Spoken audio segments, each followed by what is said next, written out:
আল্লাহ পাকের কুদরত আল্লাহ জাল্লা শাহানু দেখাচ্ছেন দুনিয়ায় যে কোনো জালেমকে আল্লাহ তাআলা দুনিয়াতেও আশ্রয় দিবেন না, আখিরাতেও আশ্রয় দিবেন না।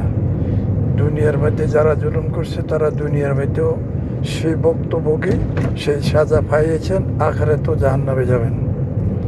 বাংলাদেশকে আল্লাহ তাআলা আল্লাহর কুদরতের দ্বারায় যেরকম নাকি আল্লাহর ঘরকে মক্কাকে আবাবিল পাখির দ্বারা হেফাজত করছেন। আবরার বাদশার হাতির দল নিয়ে যখন আল্লাহর ঘরকে ধ্বংস করতে আসছিল এবং বলছিল যে আমার ঘর, আবরাল বাদশাহ নিজে একটা ঘর তৈরি করছেন, আল্লাহর ঘর তো না করিয়া আবরাল বাদশার ঘর তৈরি ঘরের মধ্যে দেওয়ার জন্য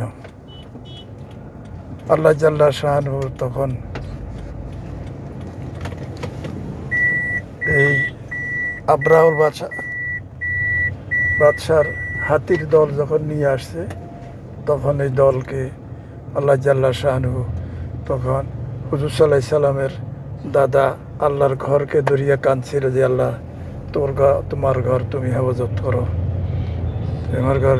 আল্লাহ তাআলা যদিও নাকি তারা মুসলমান ছিলেন না, কিন্তু তাদের দোয়াকে আল্লাহ কবুল করছেন।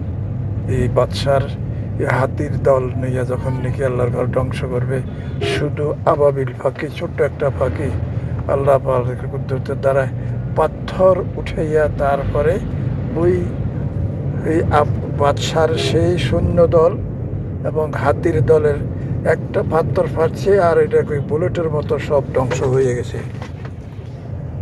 তদ্রুপ বাংলাদেশের মধ্যে আল্লাহ জাল্লা শাহানুহু যে ছাত্ররা সেই তাদের মধ্যে কোনো অস্ত্র শস্ত্র ছিল না, আল্লাহর কুদরতি তাদেরকে হেফাজত করার দ্বারায় এই তাদের দ্বারা আল্লাহ তারা বাংলাদেশকে হেফাজত করছেন। তারা শহীদ হয়ে গেছেন, কিন্তু বাংলাদেশ জুলুমের থেকে আল্লাহ তারা হেফাজত করছেন। যেমন নাকি নূহ আলাইহিস সালামের জামানার মধ্যে আল্লাহ তাআলা জালেমের থেকে হেফাজত করছেন কয়েকদিন পালাবন্দিয়া, এবং মূসা আলাইহিস সালামের জামানার মধ্যে আল্লাহ তাআলা হেফাজত করছেন দেখে ফেরাউনের থেকে কেটে রেখে ওই নদীর মধ্যে সাগরের মধ্যে ডুবাইয়া তাকে মারিয়া। তদ্রূপ এই জালেম হাসিনা যে দল আওয়ামী লীগে যে সমস্ত মানুষের উপরে অত্যাচার জুলুম করছে, সেই জুলুমের বিচার আল্লাহ তাআলা কইরা দেখাচ্ছেন গজব থেকে দিয়া। তার থেকে দুনিয়ার সারা পৃথিবীর মধ্যে রেকর্ড সৃষ্টি করছেন। ইতিহাস হয়ে গেছে যে জুলুম করিয়া কেউ দুনিয়ার মধ্যে টিকতে পারে না। জালেমদের বিচার দুনিয়ার মধ্যে হয়, আখিরাতের মধ্যে হয়। সেই মানুষেরা মুসলমান যতদিন ঈমান থাকবে নজির এবং নসিহত গ্রহণ করো যে কারো উপরে টাকা পয়সা মান ইজ্জত সব নিয়ে কারো উপরে জুলুম করা যাবে না, আর নিজের উপরেও জুলুম করা যাবে না। আল্লাহর ইবাদত ছেড়ে দিয়া আপনি এটা লোককে নিজের উপরে জুলুম করা। আল্লাহকে যারা নাকি ভয় না করে তাহলে নিজের উপরে জুলুম করা হলো, সেটাও কাল কিয়ামতের মাঠে জবাব দিতে হবে। এই জন্যেই সমস্ত মুসলমান সবসময় আল্লাহকে মান খাফা মাকাম রাব্বিহি লাহু জান্নাতান, আল্লাহ তাআলা বলছেন দেখি আল্লাহদের দরবারে যারা উঠবে তাদের জন্য আল্লাহ তাআলা 2 জান্নাত রেখে দিয়েছেন। ওয়া আম্মা মান খাফা মাকাম রাব্বিহি ওয়া নাহান নাফসা আনিল হাওয়া ওয়া ইন্নাল জান্নাতা হিয়াল মাওয়া।